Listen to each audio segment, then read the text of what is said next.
Hello, everybody, and welcome to another edition of the Cerebral Smack Talk live on YouTube.com. And we welcome you to yet another episode of this great show right here on this great platform and great network. You know what? Normally I want to jump into the show and we'll start off with Smackdown Live as always, and we'll do that in just a moment. But I really want something to get off my chest before we start the show. And normally, when we talk about this show, we always say that we have the best fans out there. And Anthony knows that we do, and I know that we do. We got the greatest wrestling fans in the world. And just what you guys have done for us is unbelievable. But I actually went into my numbers.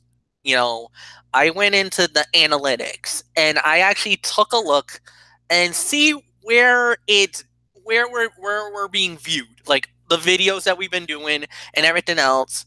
And I was really surprised with where we're coming from around the world.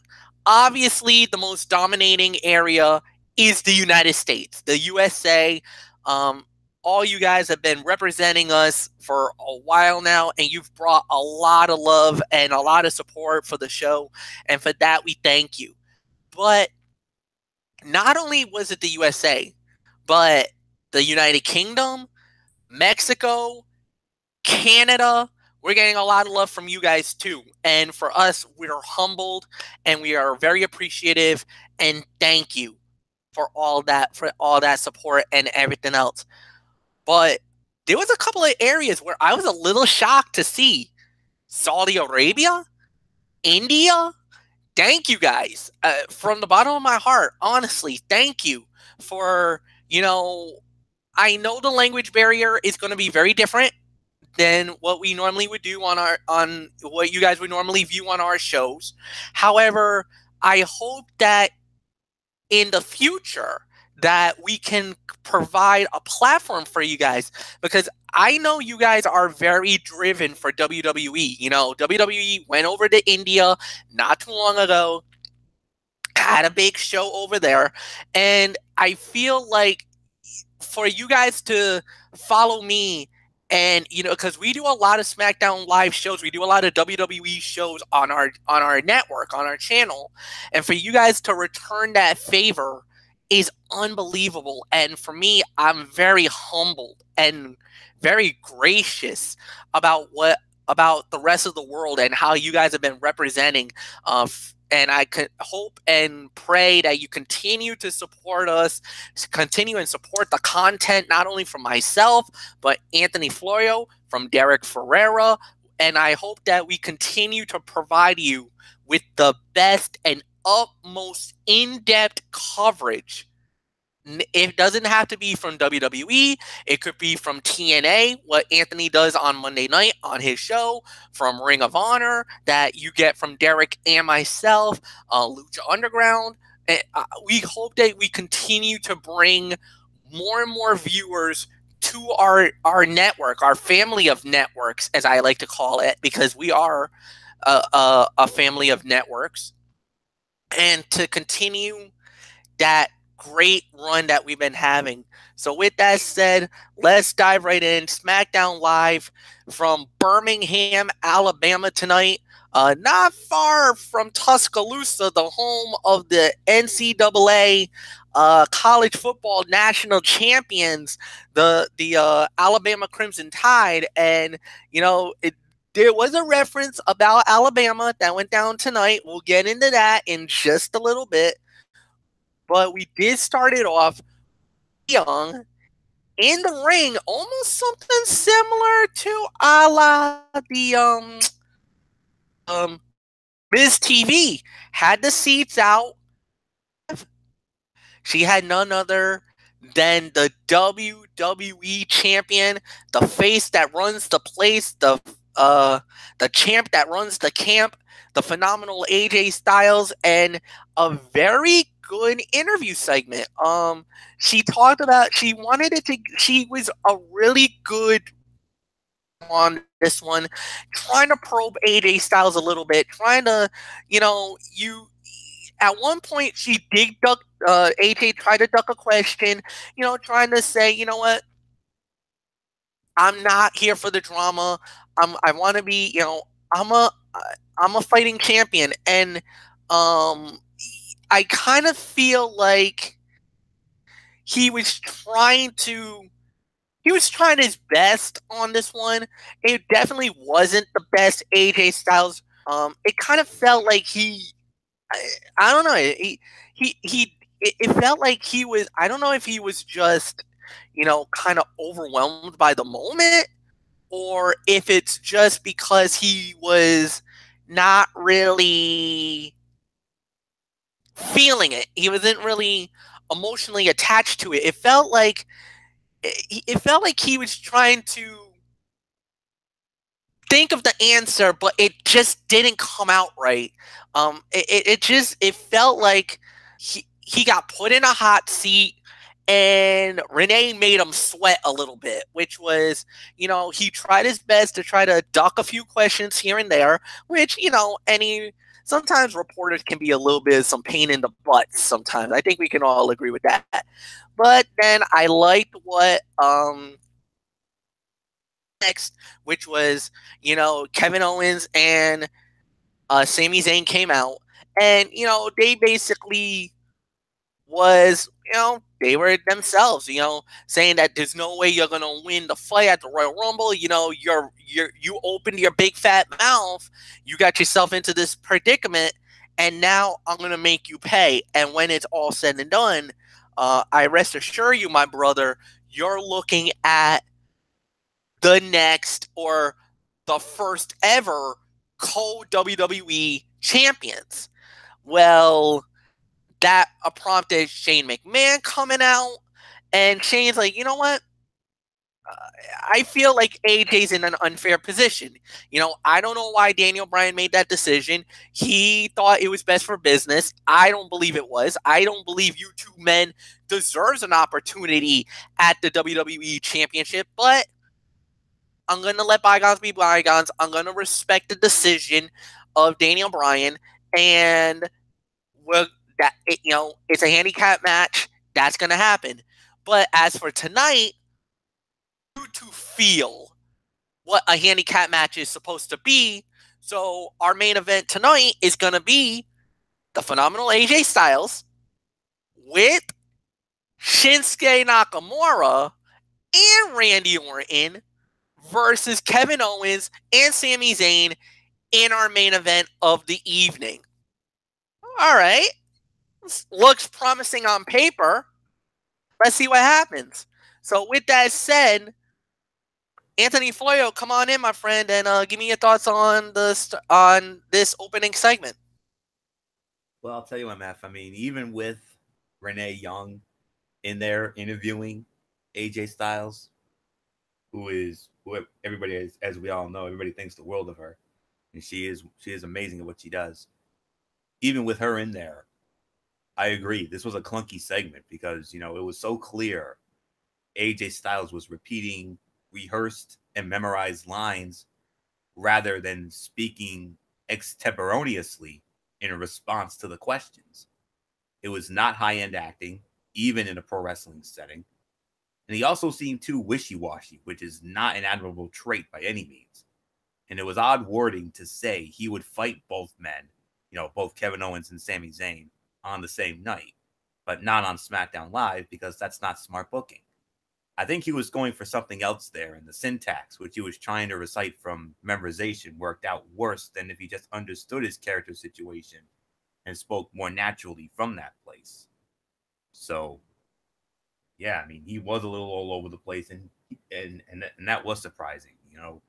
He's always been one of the best talkers in the business. I mean, not just in WWE, but also in Japan and TNA as well.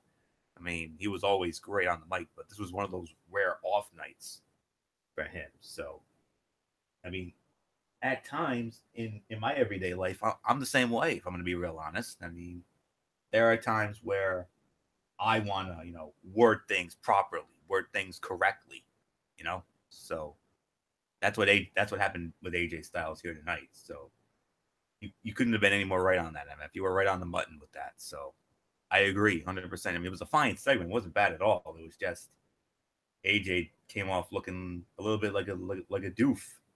I'm gonna be real honest. So, what a shame though.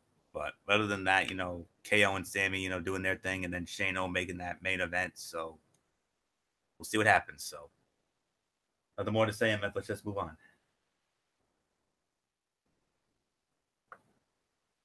And then we go right into the first fight of the night, which was a women's division match.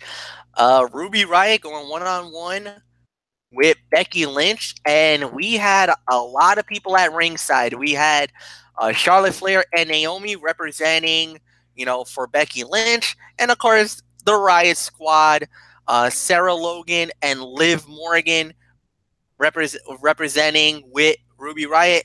When it was all said and done, the winners of the bout at 6 minutes and 39 seconds via submission by Disarmer, it was Becky Lynch. She gets the victory. So, Anthony, give me your thoughts about that. Solid 2 stars, MF. I mean, okay match for what it was. But I do have a little bit of a gripe here. I mean, I know they wanted to make Becky Lynch look strong in her first match back after her movie commitments, but you built up the Riott Squad to basically be a ripoff of Absolution, and so far you're not making them look good either. I mean, you're making them look like look average here. You're making them look like a punching bag at this moment. I mean, unreal. I mean, they're clearly not a priority right now, and they're not going to be a major factor in the women's championship, in the Smackdown Women's Championship picture right anytime soon. And the entrances also took up a lot of time, and we didn't really get much time out of this, and it's a shame. And it really could have been better. It really could have been, but let's face it, Absolution is far better than the Riott Squad, even though they took a backseat last night. But it was but it was Mandy Rose and Sonya Deville who took the loss, and not Paige. So you noticed something there. So, but you built the Riott Squad to be this next big heel stable, him and heel women stable, and as of right now, you've been making them look like idiots. And so that's all I can say on that. I mean, if you want to take them seriously, you need to give them credible wins, and that would have been a credible win right there if they had put Ruby Riott over. But they only did it because it was Becky's first match back since she wrapped up filming The New Marine with The Miz and Shawn Michaels and all them. So I can understand that, but at the same time, I mean, they built the Riott Squad to be basically Absolution 2.0, and I haven't seen them make any big of an impact since their first night. What have they done for us lately? Not much of anything, if I'm going to be honest. So 2 stars, that's all I can give it. So MF, I mean, I'm sure you were delighted with the outcome, being the Becky Lynch mark that you are. Well, delighted with the outcome, absolutely. But like you said, it doesn't do any favors for Becky Lynch either. I mean, yes, nice win. That's what you want to see, and especially as she's going at trying to become the first ever women's Royal Rumble winner. It's gonna be a tough haul for her, and I think a lot of people even believe that it might not be, a big time victory for her. We'll have to wait and see what happens. And if you notice as well, they also are hyping up the mixed match challenge. And one bit of news that came out of that today was that Becky Lynch's partner for the mixed match challenge is none other than Sami Zayn. And I know a lot of people kind of was like that was the wrong person, that it should have been Shinsuke Nakamura. I know a lot of people were not too happy with WWE. Well, I shouldn't say WWE, but they weren't too happy with SmackDown Live's crew saying that that was kind of a misfire on their mind, at least in their hearts. But we'll see what happens. But at the end of the day, you know, it is what it is. Nothing more to say. I mean, it was a 2-star fight, no doubt about it. And we'll move on to the next fight of the night, which was the Bludgeon Brothers versus the Ascension. Bludgeon Brothers wins it in 1 minute and 1 second. Yeah, they actually went the extra second over the minute. But about this is actually just basically what you expected this to be. Bludgeon Brother beat down. They basically do their job. Anthony, you don't have to waste your time on this match. We're just going to move on to the next fight of the night. And this is going to be the quarterfinal match in the United States Heavyweight Championship Tournament. The final quarterfinal match. The winner of this one will get to fight Bobby Roode in the semifinals, which possibly will go down either next week or the week after, depending, because we still have Jinder Mahal and Xavier Woods. That's one semifinal match. The other one will be, he will go one-on-one with Mojo Rawley. Mojo Rawley advances to the semifinals, defeating Zack Ryder in 5 minutes and 44 seconds. All right, not bad of a match. I mean, it was all right for what it was worth. I kind of feel like, this was a decent fight. It wasn't a overly decent for what it was worth. I could give this about maybe 1.5 stars is my rating for the match. So Anthony, come on in. Give me your thoughts about it. 1.5 to 2. I think that's what you said, right? Yes. Yeah, I agree. We knew this wasn't going to be anything earth-shattering. I mean, the outcome was never in doubt. I mean, we all knew Mojo was going to go over. I mean, they turned him heel, which we all agreed was the best thing for him. But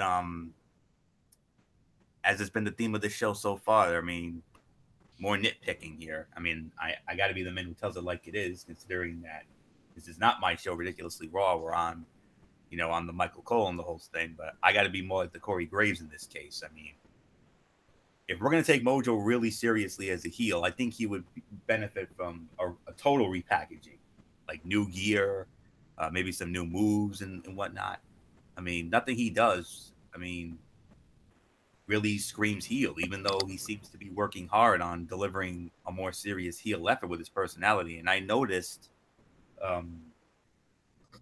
recently, MF, that you posted on your Facebook page a video of Mojo Rawley cutting what looked to be an unscripted pipe bomb type promo. And if they only let him do that on television, then we could take him more seriously as a heel. I mean, I'd rather see him do that, because that thing you posted the other day, which I clicked on the wow like button for that. I couldn't believe it. I was like, wow, Mojo, wow, tell us how you really feel, brother. Unbelievable. I want to see that Mojo Rawley. I want to see the real life version of Mojo Rawley, because that unscripted pipe bomb promo that he cut the other day that you posted, MF, I mean, wow, that's all I can say. So go on MF's Facebook page, anybody who follows him, and check it out, because that was, wow, just that's all there is to say. So that's the only way we can take him seriously as a heel, is if we see more promos like that.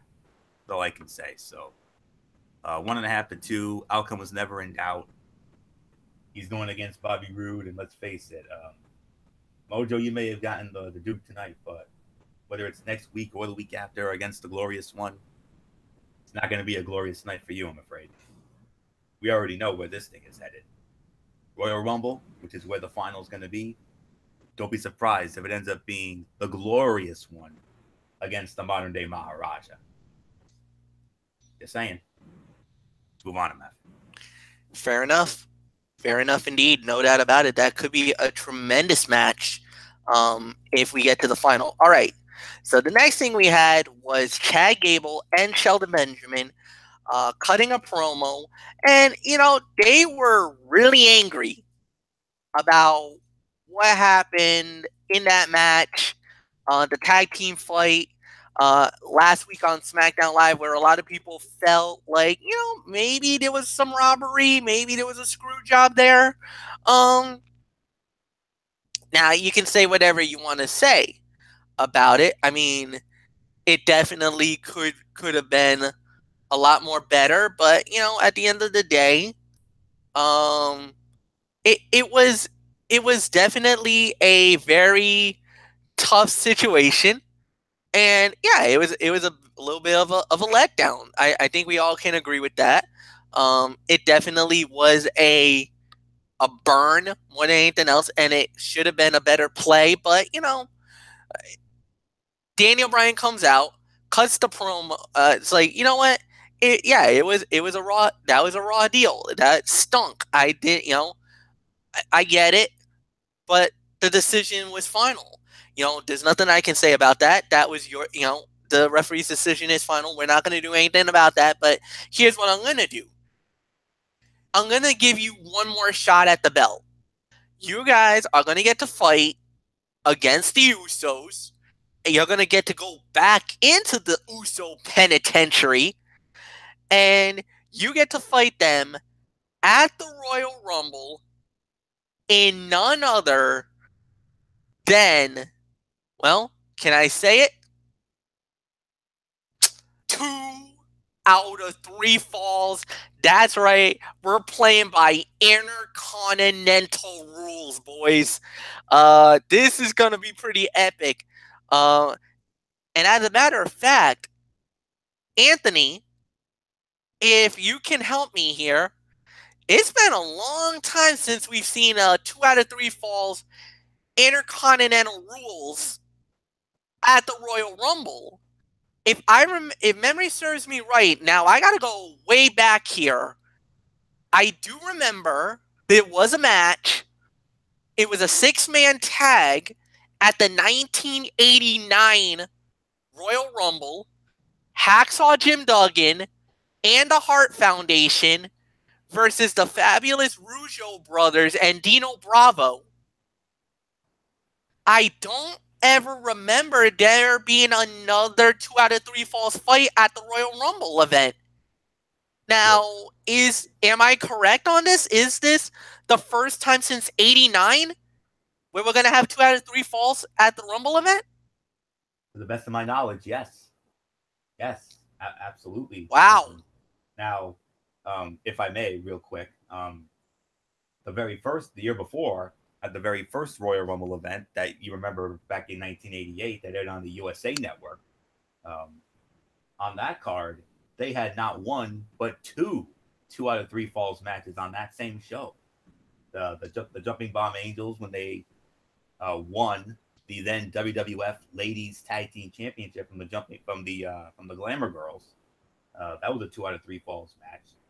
And then to main event that show, they did a 2 out of 3 falls match with the Islanders and the Young Stallions, and so both of those were 2 out of 3 falls bouts in 1988, that very first Rumble event that aired on the USA Network as a special. And then '89, yes, you're right. The Intercontinental rules. I loved when you said that. I mean, don't think I didn't just get chills back then, because I felt the spirit of Gorilla Monsoon coming through you at that moment. Oh, that was chills. But yes, you're right on that. The Harts and Duggan against the Rougeaus and Bravo. Very good match, by the way.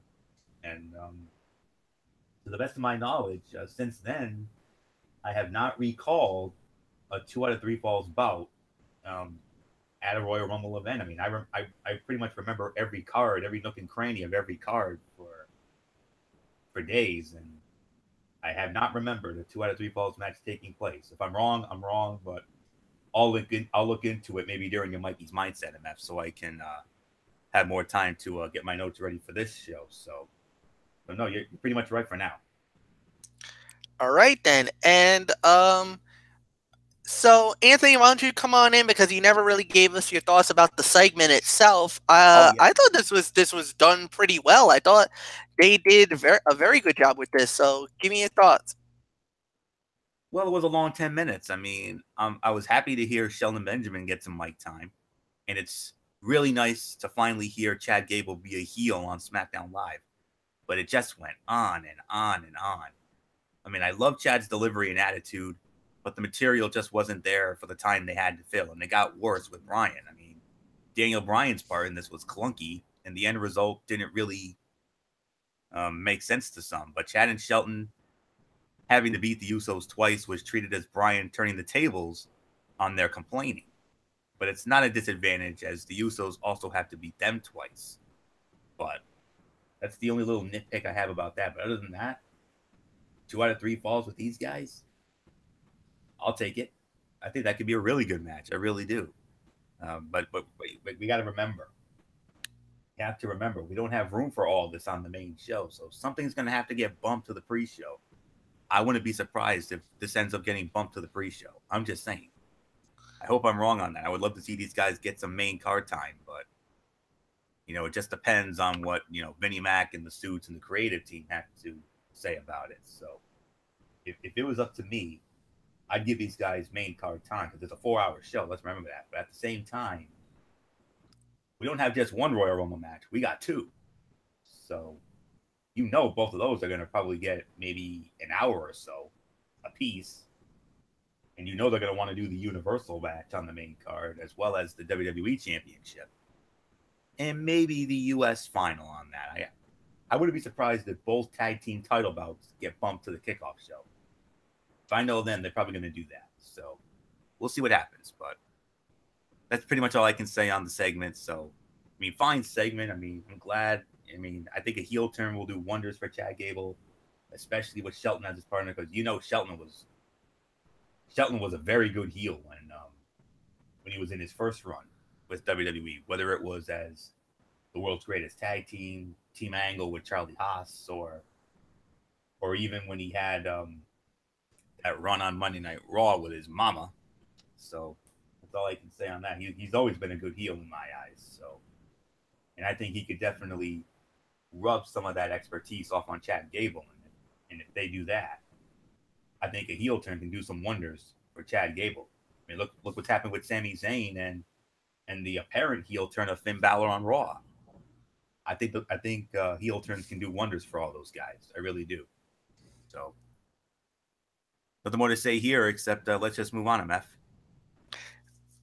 All right, and we're gonna move on. And all right, this next fight was uh oh Breezango, Fandango, and Tyler Breeze going up against Aiden English. We know what it is. Go ahead, Floyo. I know you want to do it.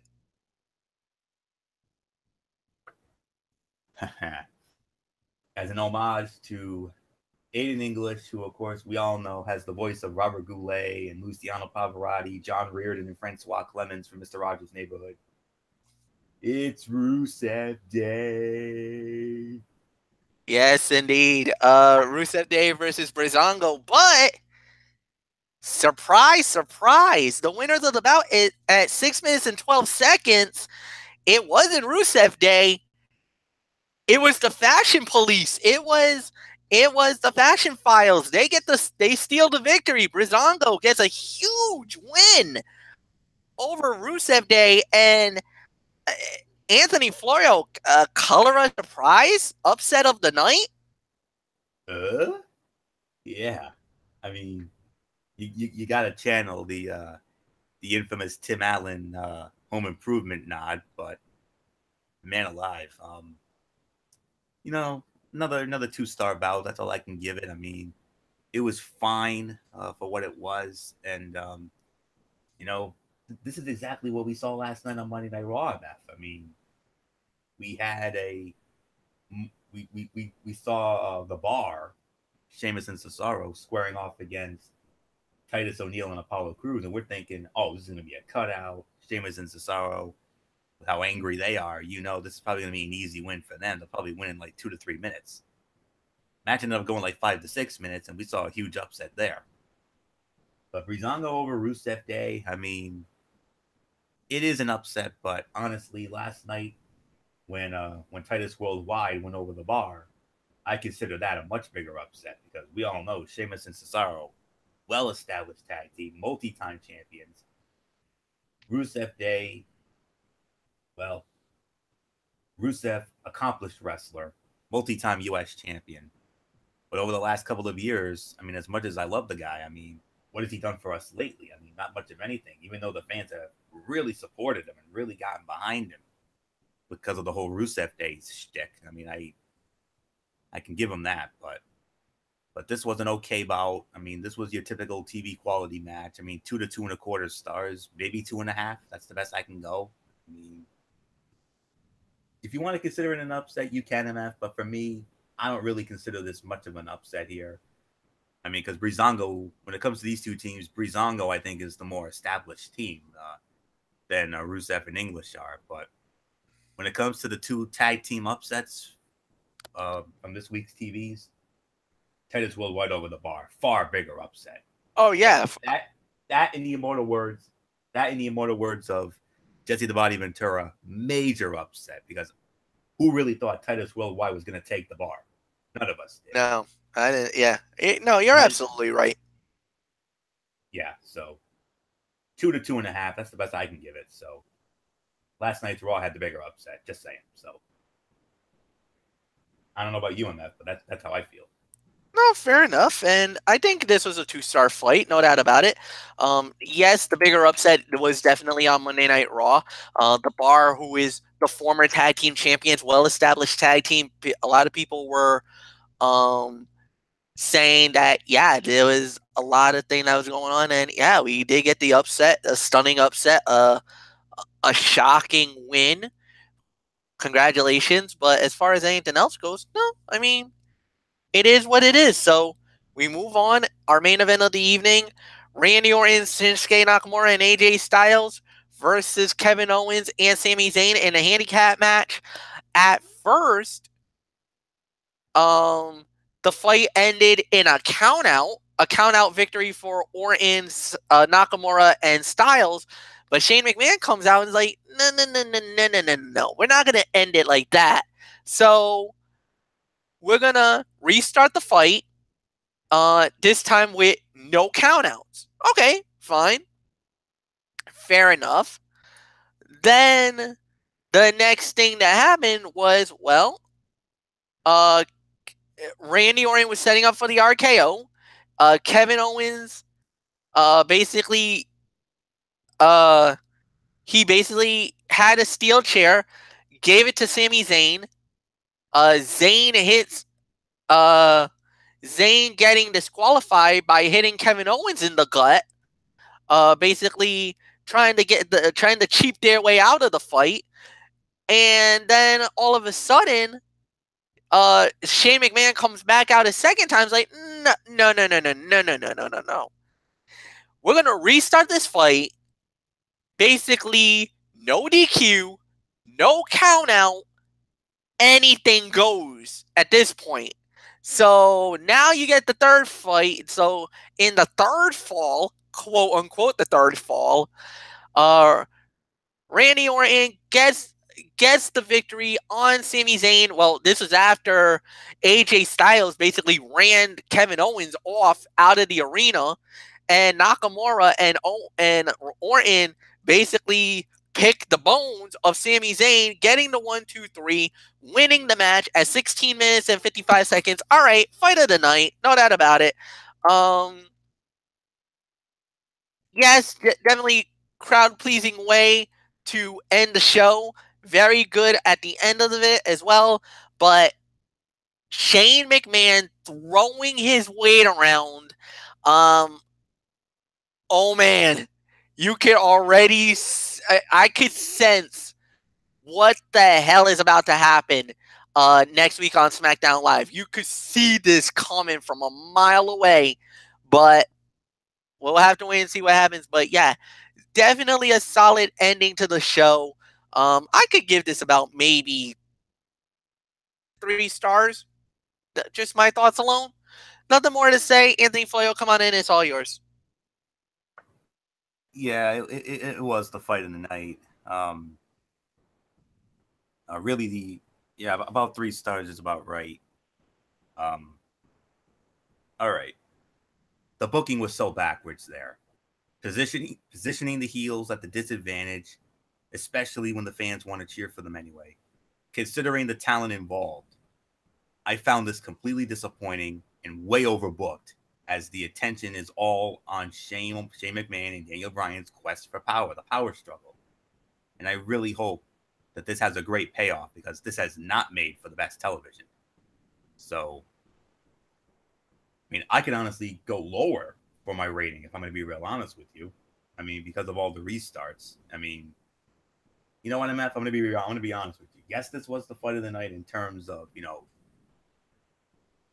in terms of time and everything else, but because of Shano, throwing his weight around and constantly restarting the bout, I can honestly only give this maybe 2 to 2.5, if I'm going to be real honest with you. I mean, because like I said, that booking was backwards, and when you think of the talent involved, look who was in this match: AJ Styles, Randy Orton, Shinsuke Nakamura, Kevin Owens, Sami Zayn. Those 5 guys. You'd think a match with these 5 involved, you would think this was going to be something really special, but unfortunately, totally overbooked. And Shane O'Mac, I respect him and I appreciate him, I really do, but he really took away from this bout for me. And I mean, week after week after week, what's this show been all about? The power struggle of Shane McMahon and Daniel Bryan. And I said it last week, and I'm going to say it again this week. MF, I mean, when this whole thing started, this whole brand split thing started, Shane McMahon and Daniel Bryan, they said, oh, we're not going to make this show about us. We're not going to make this about authority figures. Hypocrisy strikes, folks. I mean, what a bunch of hypocrites. I mean, oh, you say, yeah, we're not gonna make this show about us. We're gonna make this the land of opportunity, and we're gonna give our superstars a chance to shine, and complete 180. I mean, this is almost like Stephanie McMahon and Mick Foley, for goodness sakes, on Monday Night Raw last year, and that was one of the major downfalls of Monday Night Raw, and that's why SmackDown Live was, for the longest time, kicking Raw's butt, because of the fact of, their matches were better, and they weren't having a power struggle. And why couldn't you guys have just kept your word that this was not going to be about you guys? Power struggle. That's not fair. I mean, that's hypocrisy, man. That's all there is to it. You go from saying one thing and you end up doing another. I mean, don't get me wrong. I love Shane O'Mac and I love Daniel Bryan, especially Daniel Bryan. The whole yes movement, the whole 9 yards. Yes, but criminy, guys, criminy.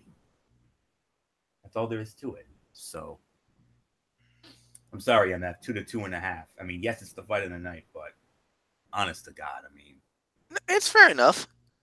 That's fair enough, and I get it. I absolutely get it. I absolutely get where you're coming from. I would be just. Didn't they say that at the start of the brand extended? Didn't they say they weren't going to make this about them? They were saying that this was going to be the lane of opportunity and the whole. And I wonder, and the real reason why is, why did you mess with the formula? And I'm wondering who started this, because this is not the same SmackDown Live that I saw about a year or so ago, guys. You remember how excited I was, how amped I was about this, how I was so excited and amped about these shows, and how I loved that I was getting to stick it to Florio each and every week. Saying how SmackDown Live was better than Monday Night Raw, and Anthony each time had to eat the humble pie. I enjoyed it. I had so much fun doing that. But I'm going to openly admit it. I think SmackDown Live is in an identity crisis right now. They're just making too many mistakes, and they're letting this so-called power struggle eat the company alive. And that's horrible to do. I hate it. I'm really angry about it. But what is there to do? What can we say? At the end of the day, it is what it is. Um, yeah, nothing more to say. Overall review time. As much as I didn't really like Monday Night Raw, well, go ahead, Anthony. You go first. You're up anyway.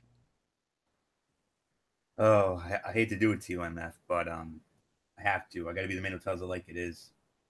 5 out of 10. It was just a 5 out of 10 show. This episode of SmackDown Live tonight, largely flat show with a severe lack of quality wrestling. It wasn't a bad episode per se. They continued on with established angles, but nothing came off particularly interesting or all that good. I mean, you already heard about my thoughts on the main event. Fashion Police against Rusev Day, that was a 2.5 star. That was a perfectly solid match, but the booking was questionable. I mean, WWE does not know when to pull the trigger on an act. I mean, the Fashion Police were hot for months, and they largely did nothing. Rusev is insanely over, and yet he loses again. And it would have been one thing if we had thought that they had actual plans for the Fashion Police, but I doubt it. That segment with Gable and Benjamin and Daniel Bryan, like I said, it was a bit too long, but we got what should be a great match at the Rumble. I mean, Chad Gable is getting really good with his promo work. I mean, that's a positive right there. Mojo and Ryder, that was a 2-star. I mean, it was an okay match. I mean, Raleigh is showing that great aggression as a heel, and the right guy won. And he's decisively defeated Ryder twice, so hopefully we can move on from that program. The squash of the Bludgeon Brothers and the Ascension, it was what it was.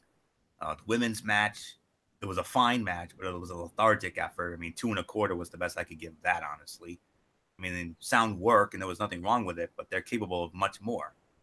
And Becky getting revenge with the win, and I'm just glad I didn't break down into a melee. And then the opening segment, solid, playing into the established feuds going on. But that handicap match stipulation for the Rumble, I mean, not a fan of it at all. And unless Daniel Bryan is returning to in-ring action, they're really marginalizing AJ Styles as the champion. I mean, yeah, he finally got over tonight because of Randy Orton and Shinsuke Nakamura, but largely flat show. And the Shane and Bryan thing, way more trouble than it's worth, and it's way more than a trifle unnecessary. It's starting to get to the point of go away. This thing is getting X-Pac heat, go away heat, if you will. But I'm gonna take a quote from one of my favorite movies, Home Alone 2, Lost in New York, when Marv said to Kevin during one of those moments, during one of the scenes, "My, how the tables have turned."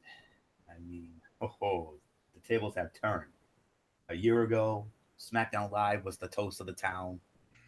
They were putting on continuously great efforts. They were known for storyline progression in the whole 9 yards. And Raw was, having way too many cutouts. Stephanie and Mick Foley were more trouble than they were worth. But 1 year later, I've been saying this a lot on our shows over the last few months, and I'm gonna throw it out there once again. SmackDown Live on the decline. Monday Night Raw clearly on the rise, especially with the big anniversary show coming up in a couple of weeks. And if you didn't hear the latest group of legends who are going to be there, whoa, Nelly. That's all I can say on that. So, oof. But there is one saving grace for SmackDown Live. Bullock and I did some research, recently, and circle the date of October 16th on your calendar. Because if I'm correct on this, that's scheduled to be the 1000th episode of SmackDown Live. If that's true, you better hope and pray to the good Lord above and that 9 months from now, they put on a damn good show on that night. That's all I can say on that. Make it the most anticipated SmackDown Live and give us a reason to take this show seriously and get excited about it. So, the 5 out of 10. MF, I'm sorry to say, but your show's on the decline. My show's on the rise. Once No, again, Raw doing what Raw's doing what they're doing best, kicking butt, taking names, and we're having a lot of fun doing it. We ain't got no power struggle on this show. Kurt Angle's here to stay. Daniel Mack and Daniel Bryan, well, fighting like two, fighting like two, fighting like two high school girls fighting over a damn hairbrush. Move on, MF. yeah, I agree. You're absolutely right. They have been, and it gets to the point where it's. I'm gonna say it's actually. I'm shocked. I'm shocked. I'm depressed. I feel awful. I feel like we have been hoodwinked here. So, um, going into this, we had it. There was so much promise, so much everything going on, and you said it. 5 out of 10. Nothing more to say. So we're just gonna move right on. And guys, you guys have been waiting for this for about a week or so. 1 week ago was the big event from New Japan Pro Wrestling, Wrestle Kingdom 12 from the Tokyo Dome, and a record-breaking crowd filling the dome. And on this night, as it was, the paid attendance was 34,995, but the total attendance, this is with I guess with vouchers and everything else and everything that was going in it, a record for the Tokyo Dome of over 43,000 filling the dome in Tokyo, Japan for this big event. Undoubtedly one of the biggest Wrestle Kingdoms they've had in in a long, long, long time, to say the very least. And my goodness, what an evening of wrestling it was. All right, let's start it out with the New Japan Rumble, as it was Masahiro Kashashi, as he won it. He won the New Japan Rumble, and believe it or not, the last guy standing that he had to deal with was none other than Cheeseburger of Ring of Honor. I mean, it was definitely a good performance. Nothing more to say, but definitely a good situation for them. Okay, first fight of the night, and this always traditionally starts the new the Wrestle Kingdom event. It always starts it every year. It does not matter what it's going to be. The IWGP Junior Heavyweight Tag Team Championship was on the line as Shao and Yo, Roppongi 3K, along with Rocky Romero, goes up against the Young Bucks, Matt Jackson and Nick Jackson, representing the Bullet Club. The winners of the bout in 18 minutes and 49 seconds.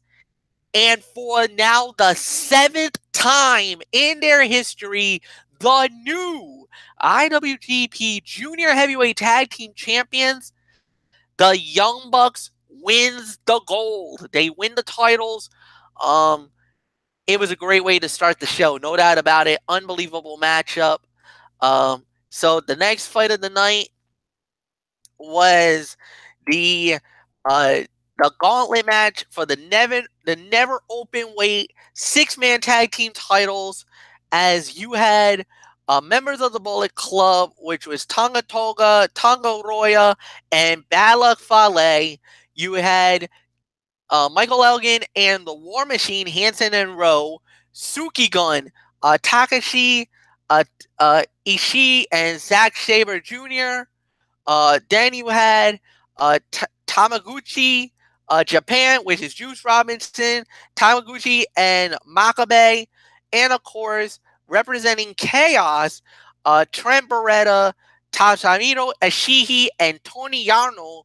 And when it was all said and done, here's the way that it was eliminated. You had basically you had Suki. I guess it was Suki Gun that started it out, or was it? Let me see. Hold on a second here. No, this was it was Suki Gun that started it out with Hanson Rowe and Hanson, Elgin, and War Machine, and Suki Gun moved on as basically Zack Sabre Jr. Eliminated Mike Rowe, Raymond Rowe, I should say, from the match. Then you had, then the next thing you had was Chaos versus Suki Gun. Suki Gun gets eliminated as Takashi gets pinned by Roll Up of Doom, as they knock out by Toniano. Then Toroyano beats Takachi Japan and got on a roll up. Then Trent Beretta beats Tamatoga, eliminates the Bullet Club. The Chaos team wins the titles. They are the new never open weight 6-man tag team champions. So congratulations to them. Next fight of the night was Cody Rhodes going up against Kota Ibushi. This was, to me, the sleeper fight of the night. Unbelievable matchup. Very good, solid fight nonetheless. When it was all said and done, Kota Ibushi wins. 15 minutes and 6 seconds. Like I said, solid fight. Then the next fight we had Killer Elite Squad, Davey Boy Smith Jr. and Lance Archer versus 2 members of Los Ignobles de Japón, Evil and Sandata. The winners of the bout in 14 minutes and 44 seconds. And new IWGP Heavyweight Tag Team Champions, Los Ignobles de Japón. They win the titles. Then the next fight of the night was a hair versus hair and no second death match for the never open weight title, as Hiroshiko Kato goes one-on-one with Minoru Suzuki. When it was all said and done, the winner of the bout in 18 minutes and 4 seconds, and new IWGP never open weight champion is Gato. On top of that, Minoru Suzuki got his head shaved in the middle of the ring. Unbelievable matchup that was. Then we had was a fatal 4-way for the IWGP Junior Heavyweight, Light Heavyweight, Junior Heavyweight Championships. Excuse me. It was the Villain Marty Scurll versus Hiroshi Takashi, the ticking time bomb from Los Ignobles de Japón. Will Ospreay representing Chaos, and Kushida. And the winner of the bout in 21 minutes and 18 seconds, and the new IWGP Junior Heavyweight Champion, Will Ospreay. He wins the title, beating Marty Scurll right in the center of the ring, 1, 2, 3, and stunning upset. I think a lot of people did not think Will Ospreay was going to win it, but he did, and I'm happy for Will Ospreay. He deserves it, man. He's one of the best underrated guys in professional wrestling. I'm so happy that he won. Now we go into the triple main event of the evening. This was, first off, for the IWGP Intercontinental Championship. It was the Switchblade Jay White going one-on-one with the champion Hiroshi Tanahashi, the Ace. The winner of the bout in 19 minutes and 56 seconds. And still the IWGP Intercontinental Champion, the Ace, Hiroshi Tanahashi. Tremendous performance, a great victory. I know a lot of people were hoping that Jay White was going to walk out with the belt, but Tanahashi wins the match, keeps the title. Good for him, too. He deserves it, man. He's been having an up and down year, to say the very least. And at the end of the day, to me, I think the right man won. The right man won. The man that deserves to win this one, he did. And I got nothing bad to say. Congratulations to Hiroshi Tanahashi, and best of luck, my friend. Okay, the next fight of the night is the one that the whole world's been talking about. No disqualification for the IWGP United States Heavyweight Championship. Alpha versus Omega. The cleaner, Kenny Omega, goes one-on-one with the best in the world, the Alpha, Chris Jericho, the winner of the bout in 34 minutes and 36 seconds, and still the IWGP United States Champion, Kenny Omega. I'm going to say it, the fight of the night. This was unbelievable. What a match it was. It was bloody. It was violent. It was unbelievable how this fight turned out. They really, really, really went there when it came to the no DQ elements of the fight. I got nothing bad to say. Fight of the night, 5-star classic. And it deserves it. It deserves the 5-star rating. It deserves the fight of the night status. I know a lot of people are calling it a fight of the year candidate. I'll say all right. I'm not gonna argue that, but we're gonna move on and we're gonna tell you what the next fight of the evening is, and that was the main event of the evening of Wrestle Kingdom 12 for the IWGP Heavyweight Championship of the World.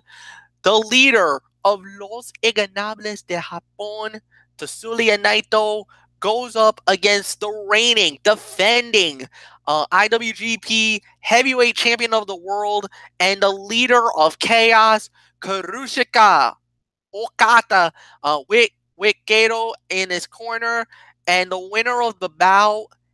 And still, the IWGP Heavyweight Champion of the World, the Rainmaker Okada, hitting the Rainmaker clothesline to beat Naito. And I know a lot of people were not happy about this outcome. A lot of people were very upset.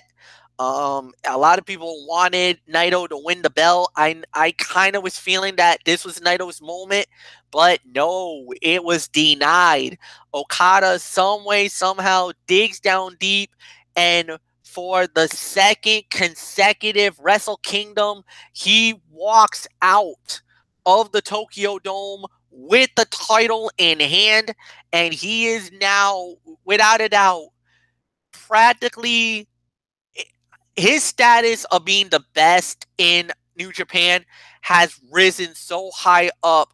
He is definitely the face of the company now. He is the top guy of the company. I know a lot of people here in the United States would say it should be Kenny Omega. Omega's the guy right now. He should be the next one. Well, granted, I get it. But if you remember, both men had a 5-star classic of a fight where Okada beat Omega. Then and then I know there was a rematch that ended in a time limit draw. Then Omega beat Okada during the G1 Climax tournament, which happened about a year or so ago, not too long ago. So right now, if you go by the scorecard, it's 1 win Omega, 1 win Okada, 1 draw.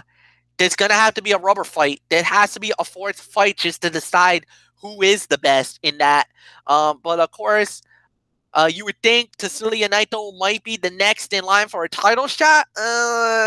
Something happened at the New Year's Dash that makes me believe that Naito's thoughts and Naito's vision might be a little more different and a little more skewed. So we're going to get into the New Year's Dash now, which was the next night from Korakuen Hall in Tokyo.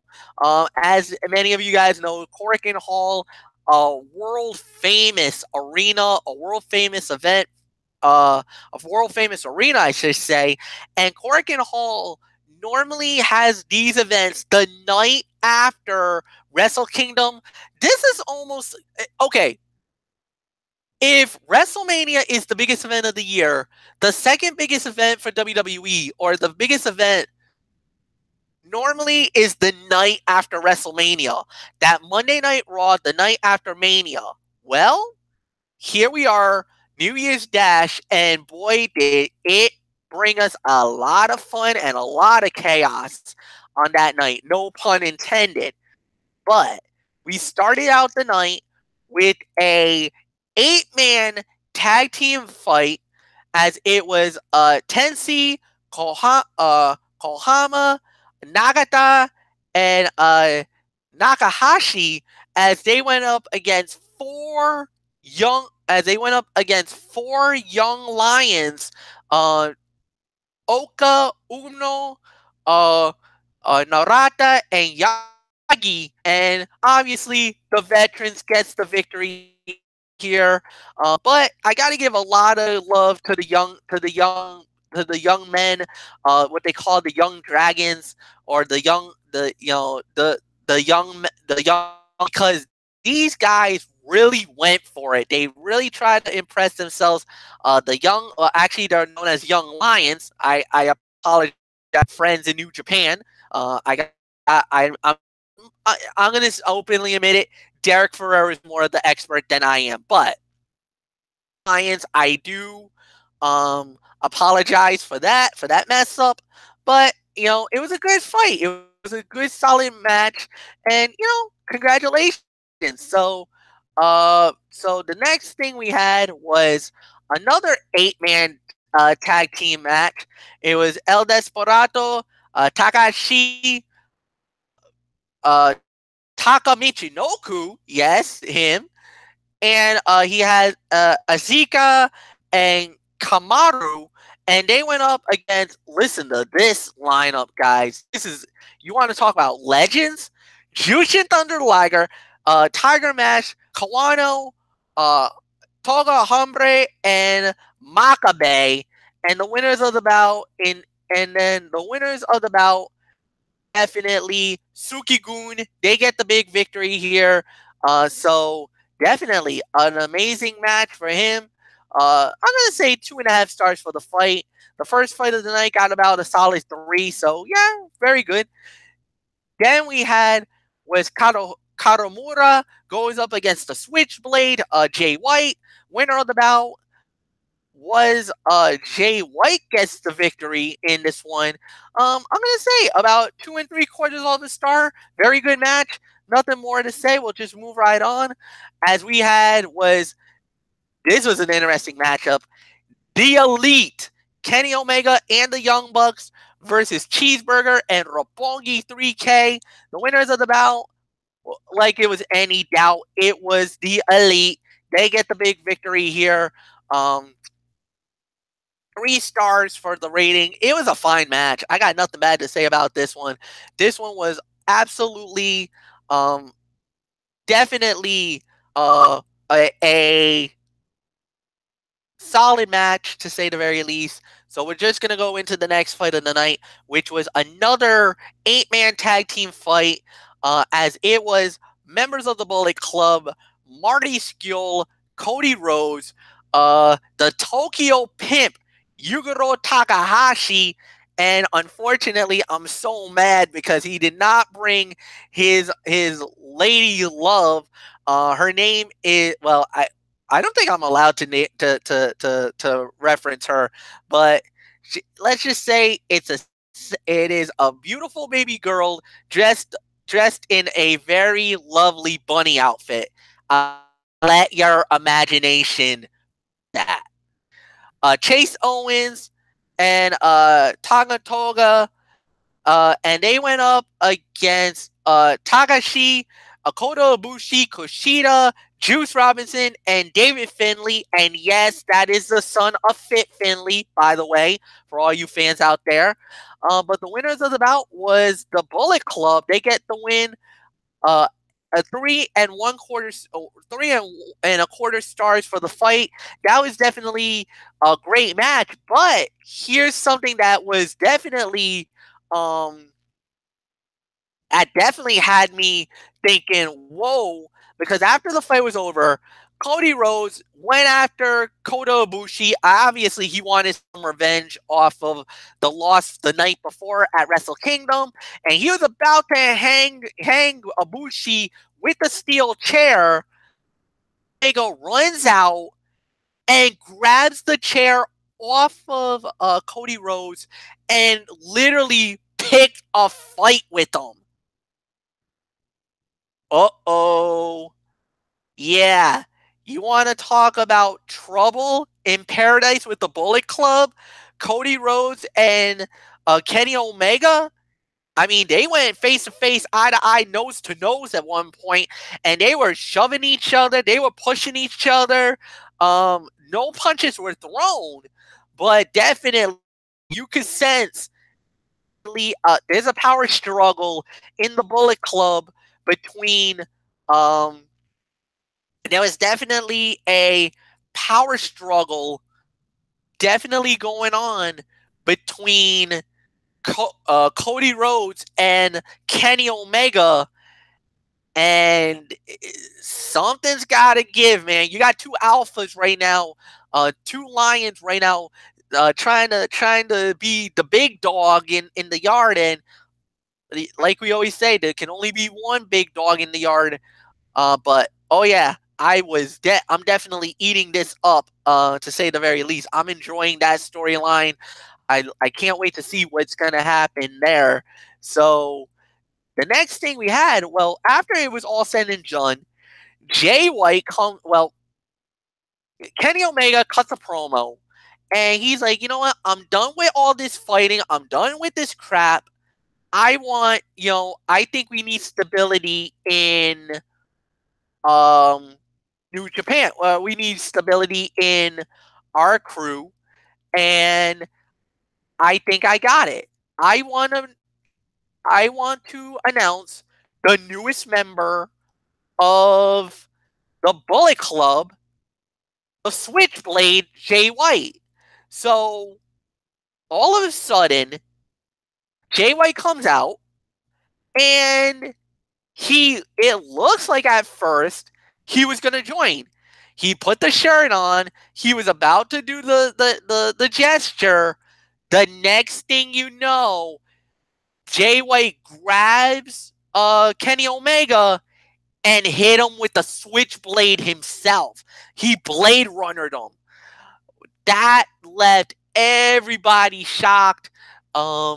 Jay White rips the shirt off, throws it back into the ring, offered, denied. He does not want to join the Bullet Club. He is not going to be a member of the Bullet Club. And I think we just found the next challenger for the IWGP United States title, folks.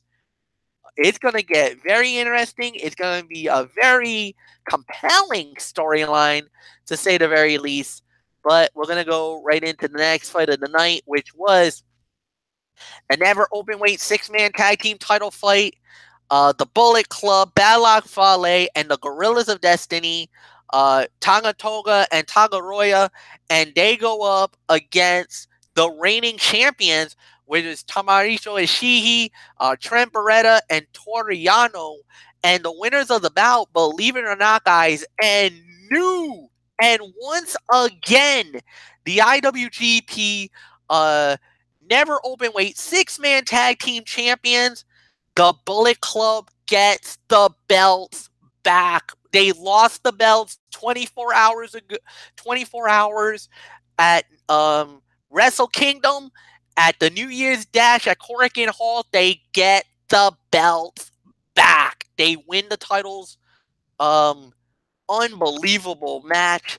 3.25 stars for me.